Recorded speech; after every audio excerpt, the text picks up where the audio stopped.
So I'm putting away my dishes currently. I went to this thing called Astro Chat. Um, and it was honestly so transformative. I've been to this chat before in the past, and essentially it's just people who love astrology, who study astrology, astrologers. They have a panel of them come together, and we talk about the transits and we talk about things that are going on. Today we talked about the Cancer new moon and Cancer full moon, forgive me. And there's so many just amazing insights that we had today. I mean, just talking about Cancer, the Cancer moon, and like how to embody the energy and make use of it and take advantage of it. And like one thing that they say is that like even if you don't believe in astrology, astrology believes in you. And I just think that's so funny because it's like there are certain ways that like astrology like applies, or like certain things will like match up, or like it's like I don't know how to explain it. I don't know, just certain transits that happen and certain topics that we end up discussing, and then it's like we look at the chart of the day, or of the transits that are happening, and it's like, oh, that one thing that we were talking about, that is actually showing up in the astrology of today. So it's just, I mean, it's like synchronistic. Like you can't like, but yeah, astrology is really just a tool, like a lot of the astrologers said, and like you can make astrology prove whatever you want it to, if that makes sense. Like it can prove that all Geminis are fake. It can prove that the world is gonna end in like 10 years or some shit. But like really, it's like a weather forecast, is what one of them said. I think the organizer, she said like, hey, it's like a weather forecast. It's up to you if you want to bring an umbrella for that day. You know, I'm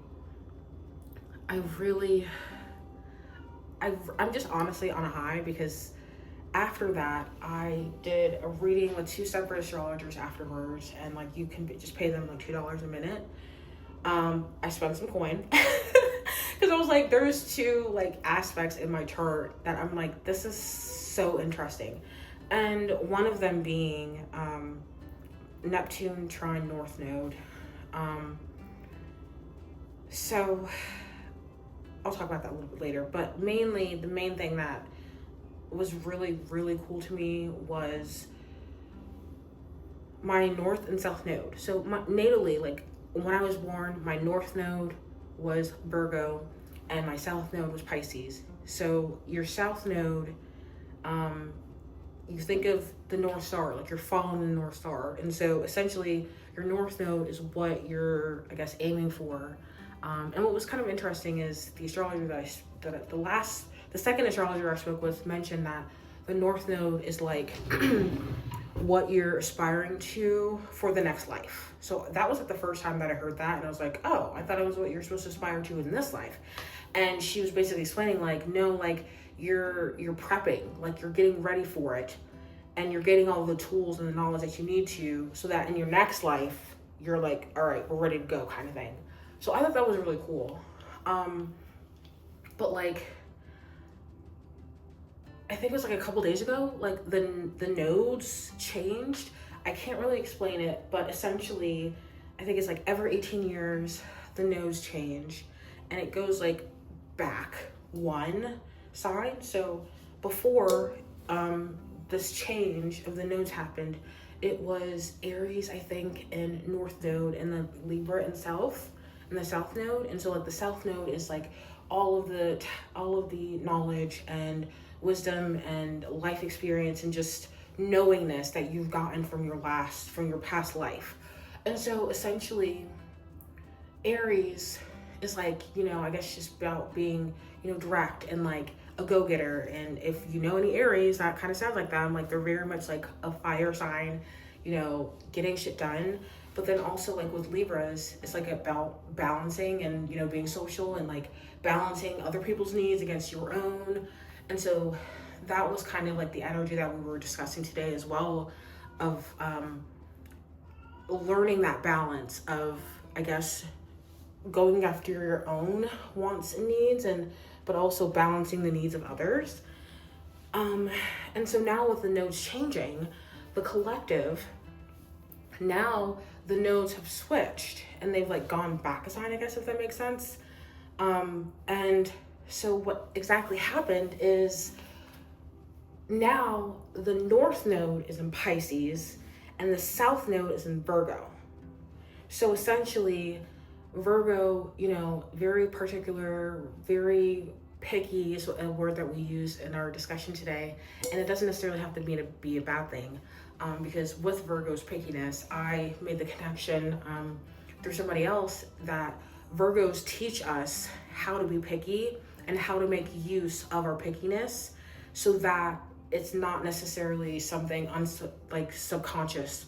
Virgos, we can learn from them how to be picky and how to make deliberate decisions that benefit our good. So I thought that was pretty cool.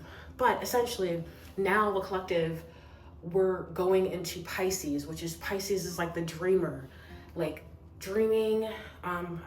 Pisces is ruled by Neptune, I think. And so Neptune is, you know, just water and dreaming and just unknown, but like it's just ethereal. That is what I think when I think about Neptune. It is just ethereal and just formless, if that makes sense. And so possibilities are limitless. And so that is the collective energy that we're going into, is we have the pickiness, we have the groundedness of Virgo, we have that experience, but now we're going into the unknown where we have no idea. There are so many things that we just don't know. And like, but we're all dreaming of like something bigger, something greater. We're dreaming and we're hoping for something better, things that we have not ever even thought of experiencing. Like, I mean, it's the future. You can't plan the future. You don't know what's going to happen in the future, but it's just that. And it's also like spirituality and like mysticism and just like, you know, like la-di-da-di-da, like, I don't want to say dream world, but like very much fluid. It can't be like defined kind of thing. That's what I think about with Neptune. I don't know, is Neptune made out of like mostly like gas and water and stuff? Like, I don't know, but I just know it was always blue when I was looking at textbooks and stuff. But yeah, it's just, and also too, when you think about water, it takes the form of whatever it's encapsulated within, kind of. And so like, again, like whatever it goes into, it becomes that. And so I thought that was really cool. So that is the collective energy that we're going into. But what made it interesting for me is that my natal south node is Pisces and my natal north node is Virgo. However, it's like it's switched. So while now people, or I guess the collective energy is going to this area of being more open-minded and like more dreamlike and thinking of more possibilities and more open to spirituality and mysticism and the unknown, now I'm kind of going towards, or I guess my natal is Virgo, where it's like very much like taking the earth and the groundedness and really being deliberate with my actions and making shit shake, like making it's action.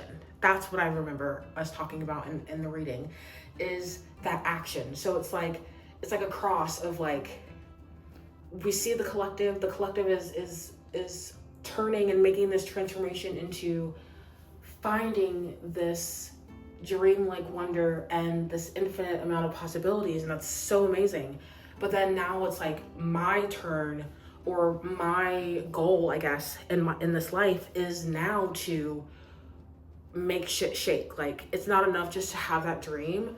Now I have to put some action behind it. And I think that's like what the astrologer said for me. She believes is like my, I guess, soul's purpose is to find out how to balance that dreamlike, you know, wonder and spirituality and, you know, just loftiness and grounding it in reality. And so I just think that it's really beautiful and really amazing that I have the opportunity that I do now to be on this earth right now.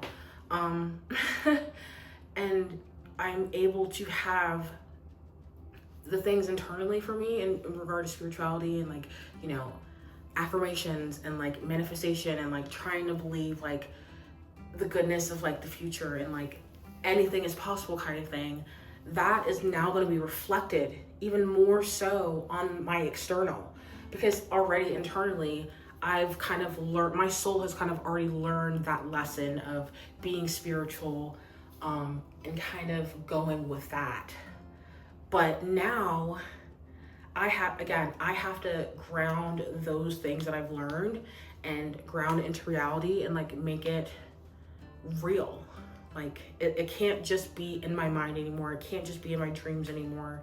Like, this is my opportunity now to actualize my dreams. And I think that shit is fucking great.